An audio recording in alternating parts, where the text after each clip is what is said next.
Hare Krishna. I'm Brahma Muhurtadas. We're now continuing to look at the manuscripts of the Bhagavad-gita as it is. Here's Jayadvaita Maharaj, who will explain the middle 6 chapters of the manuscripts of Bhagavad-gita. Maharaj.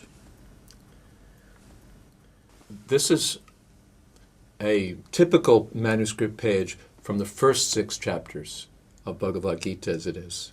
Neatly typed on an old-style typewriter with the Sanskrit all in place, all the word-for-word meanings where they should be.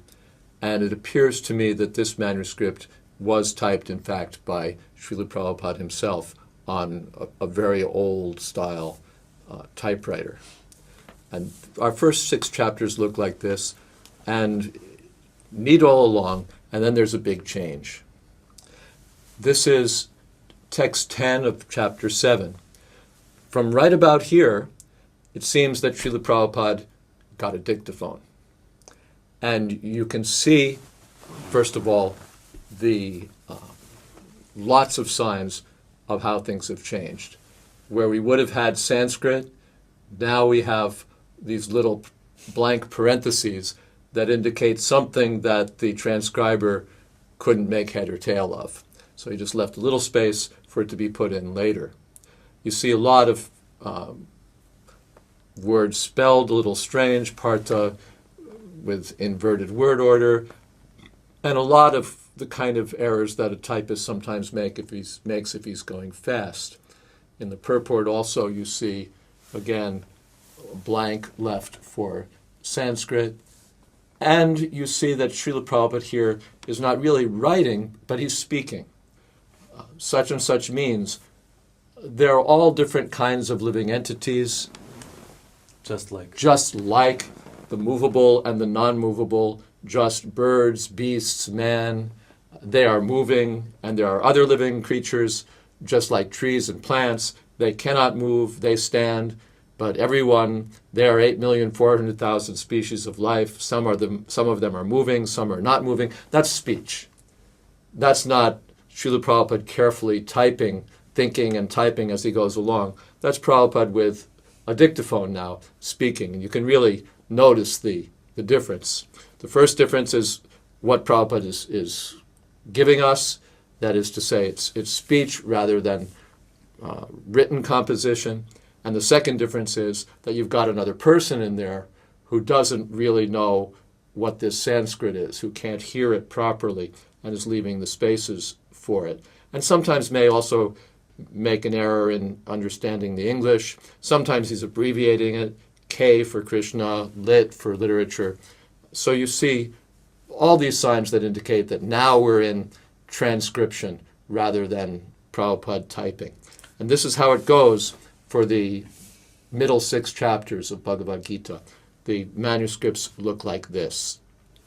And here's they've typed a double space. Prabhupada was typing single space. This is double space so the editor can get in there.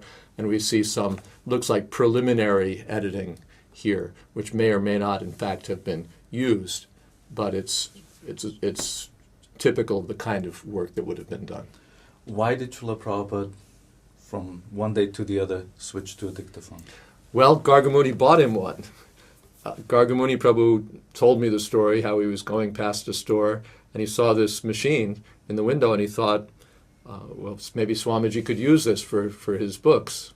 And he went into the store, and the fellow showed him what it was and how to work it and all these detailed instructions. And then Gargamuni bought it on the spot and brought it back to Prabhupada. And he sat down with Prabhupada to show him how to use it. He said Prabhupada already practically had it all figured out. And from then on, Prabhupada dictated his books. We say that Prabhupada wrote so many books. Most of them he wrote by speaking. And then they were transcribed, as we see here, and then edited and proofread and published. You said there is the middle 6 chapters. Now, they were dictated, but all the other the other 12... All the other 6 chapters were dictated. As well. But those last 6 chapters, for them we have a different kind of manuscript, and I'll explain that later on. So this here is... You want to this is now... Can we go back one? This has not been fully edited yet. This really hasn't been edited very much at all, just a few light scribbles here and there. Do you have the edited version of this manuscript? For this manuscript, I'm not sure whether we do. I don't believe we do for this chapter. Mm-hmm. Some chapters we have 2 or 3 or 4 manuscripts. Well, 2 or 3, I think. Mm. Some we only have 1. Mm. So this one, I don't believe we have Hayagriva Prabhu's finished manuscript. Mm. But we do have this original transcription, which shows us the earliest version that was typed. Now this is chapter 11. That was chapter, not 10 if I said 10 earlier, that was chapter 7. This is chapter 11, the first verse of the chapter. And here it's been edited quite heavily, but in fact this editing wasn't used. This wasn't Hayagriva's editing, it's someone else's, perhaps Satsvarup Goswami, because various devotees had a shot at it, had their hands on it, until it was finally determined that Hayagriva, in fact, would be the editor. So this is a manuscript that, as far as I can understand, wasn't used, but the carbon copy of these pages would have been used. The editor would have worked on one of those copies. Now, here again you see the, this Sanskrit has gotten a little bit better. Maybe he's improved his hearing ability, or he's referred to some other source, because he's now filled in the Sanskrit in the word-for-word meanings, not perfectly, but he's in the ballpark at least. And Prabhupada again is speaking, and you see various gaps and so on, which perhaps we'll see more clearly if we look at the original unedited version of this. Are the dictation tapes still available? No, none of the dictation tapes are available for Bhagavad-gita as it is, with the exception of Prabhupada's introduction. Prabhupada's introduction is widely available. That was spoken. But his dictation for the books, Prabhupada recycled his tapes, and largely they weren't, copies of the recordings were not made. Prabhupada they were just typed up and given back to Prabhupada. Krishna book is the exception, because Jadharani in Boston made copies of them so that she could sit and listen to them while she was painting. But practically everything else we don't have. These were reel-to-reel tapes? Or? Yeah, they're little reel-to-reel tapes on a little dictating machine. At a certain point, the company basically put the little reels inside of cartridges, but still a reel-to-reel tape, really. How many of those did Prabhupada have?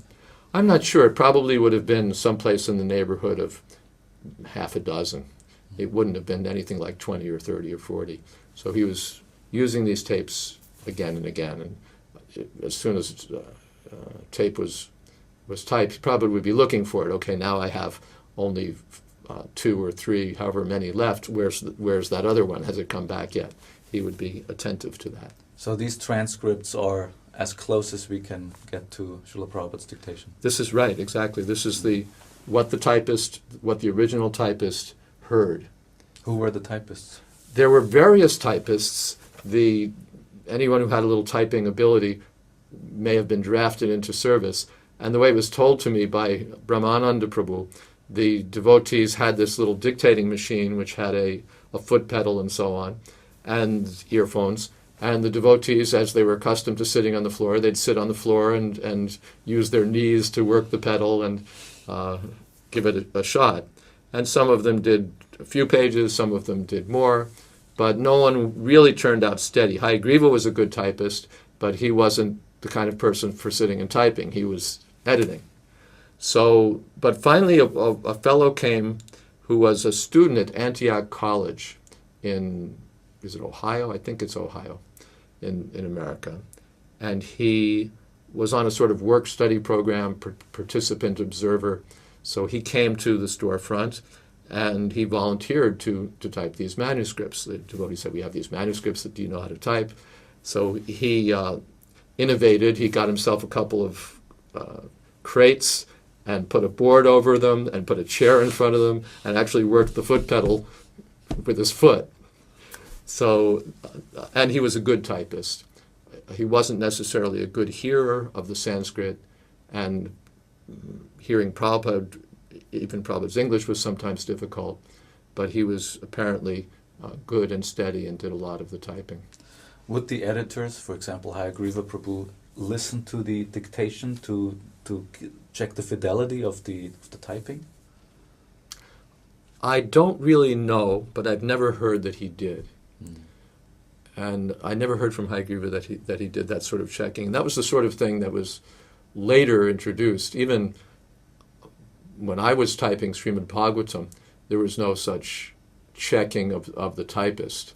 So a lot of responsibility was given to the yeah. typists. Mm-hmm. And this is a very unprofessional organization, of course. These are just a group of young, enthusiastic people with a spiritual master who wants books, and they're ad hoc putting together some system of getting it out. So the sort of things like a careful fidelity check or a second hearing, those were very unlikely to have been in place at that time. Would Srila Prabhupada have read through all this and check whether it's... I really doubt it, because otherwise the manuscripts would look different. Where there are big holes, for example, because Sanskrit was missing, Srila Prabhupada could have filled those holes in. There are 2 or 3 pages where Srila Prabhupada, in fact, has done that. He supplied some missing material. But it's not something that you see except in a few rare places. So I think we're safe in saying that Srila Prabhupada didn't look at these transcriptions. Now, this is the same manuscript, but without that editing on top of it. Looks like a carbon copy. You see the letters are quite fat, as they would be in a carbon. So this is the same typing, but a clean copy of it.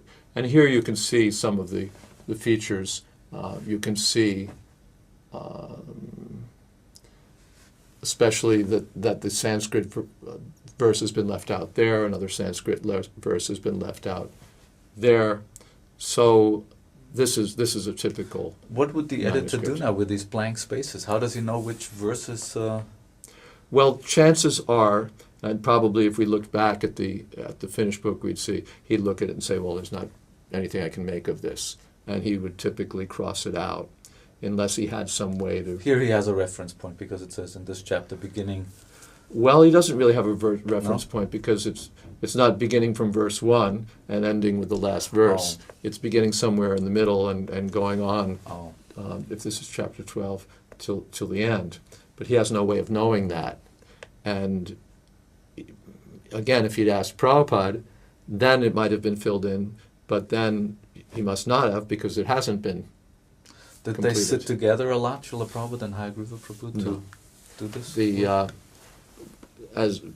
In fact, if you look at, you can tell from letters written from Srila Prabhupada to Hayagriva that for most of the time when this book was being edited, they were in different cities. Prabhupada was in New York and Hayagriva was in San Francisco, or Prabhupada was in New York and Hayagriva was in Ohio teaching. So they weren't even in the same city most of the time. And even when they were together, as Brahmananda told me, Hayagriva worked on his own. That was his way of working. And Hayagriva tells us in his book that at one point, after Srila Prabhupada had his heart attack, he was consulting Prabhupada, and Prabhupada would he'd respond to a question by giving some comment, and then after a few minutes he'd be preaching. He really wouldn't be giving more attention to the work. So Hayagriva really worked largely on his own, consulting Pradyumna sometimes about the Sanskrit, not to bother Prabhupada, because with the amount of decisions you have to make in this manuscript, you'd be popping into Prabhupada's room every minute and a half to ask something else. So the editor took the responsibility for himself to get this difficult manuscript brought into shape, and then consulting Prabhupada only rarely. Now this is, again, 11th chapter, it looks to me. I think so. No, this is 12th chapter. This is 12th chapter of Bhagavad-gita as it is. Again, this is a typed manuscript, a transcription by hearing. Perhaps, again, a carbon copy, judging from the purple marks here. And this appears to me to be Hayagriva Prabhu's editing. This looks to me to be his hand. And you can see a lot of things that have been corrected. The typist has heard fruity results, and that's been changed to fruitive. And there's a lot of other stuff that's been done for the sake of clarity and for the sake of grammar. And Hayagriva has, in fact, done quite an excellent job here. This page, you'll find, in fact, matches the Bhagavad-gita page, I think, quite well. Let's see. But can one see on these manuscripts that the editors have made mistakes, that they have misunderstood? Yes, you can. I don't see a mistake here, but there are places where when we look at the original transcription, we can see misunderstandings. Or, for example, going back to that previous page, we saw something left out from this verse to that verse, and the editor at that time had no way to know which verses were being referred to. Later, when we reviewed it, we were able to know which verses were being referred to. We could trace it back, and by consulting the previous acharyas and see right along what Prabhupada's following, and confirm that yes, he's talking about this. This is the place, and so we were able to recover that missing material. The editors did not have Srila Prabhupada's reference material, source material as reference in front of them. In the 1960s? Yeah. No. Okay. All right. That's the same text. This is the same text, and again, edited. Okay. And I have to admit that I'm confused now about what the difference is between this one and that one. Let's go back to the previous one and see what's going on here. Okay. I was wrong about this being Hayagriva's hand. This again looks like a second editor, I think Satsvarup Maharaj, and this would not have been used. But when we look at the next page, that's Hayagriva. That's his hand. And it's quite possible that this page has been retyped from the previous page, fixing a couple of obvious errors, but otherwise leaving things pretty much the same. And this is the copy from which Hayagriva Prabhu is working. This page now, in fact, is the one that does match Bhagavad-gita as it is, the Macmillan edition, with a couple of small exceptions. There's one word in the middle that's different, and there's one sentence here. This is the purport of the 12th chapter of Bhagavad-gita, which later he apparently decided to delete. So that's not in the book, but everything else is just about word for word what we find in the Macmillan edition. Are these valid editorial decisions? It says here they have nothing to bother about, and then it was changed to one need not bother about. Is that? Yeah, they have nothing to bother about is not really idiomatic English. It would strike readers as being a bit odd or a bit strange, unidiomatic. So this reads smoothly, one need not bother. And it says the same thing. They have nothing to bother means you don't have to bother, one need not bother. So Hayagriva was quite good. He was expert as an editor, made good decisions. There are places where we could take exception to a decision. We say, well, he didn't really need to do that. But I think that would be unnecessary. In most cases, he's made very reasonable and helpful decisions.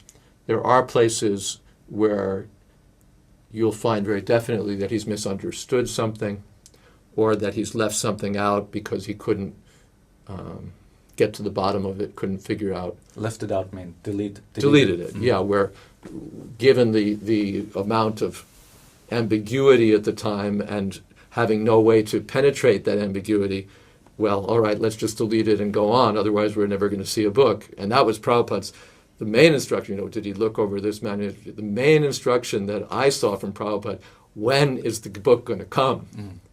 The world is waiting for this book. Get it out. That was the repeated instruction. Get the book out.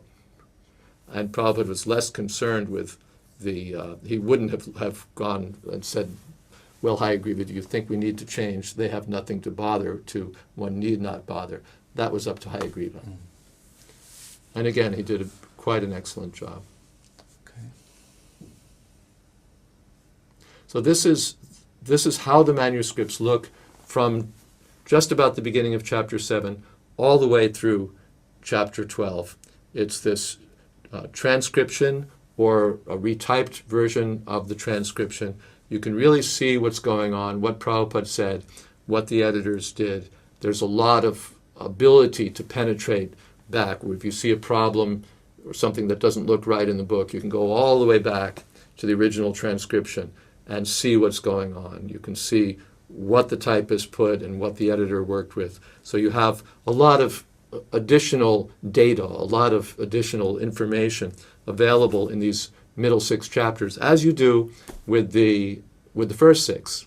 But in the middle 6, there's a lot more trouble. In the first 6, because it appears to be Prabhupada typing, what he wants to say is on the page in the way that he wants to put it. In the middle 6 chapters, you have all these problems with hearing. You have the additional factor that Prabhupada's speaking rather than writing. That creates a different set of editorial operations that you have to perform. You have to edit more. You have to edit more because speech is not what you say in speech and what you say in print are not in the same level of formality. We speak extemporaneously. We don't quite look to the grammar the same way. We may not choose our words with the same exactitude as we would when we write. But it's faster. But it's faster. So it's faster for the author and it's more work for the editor.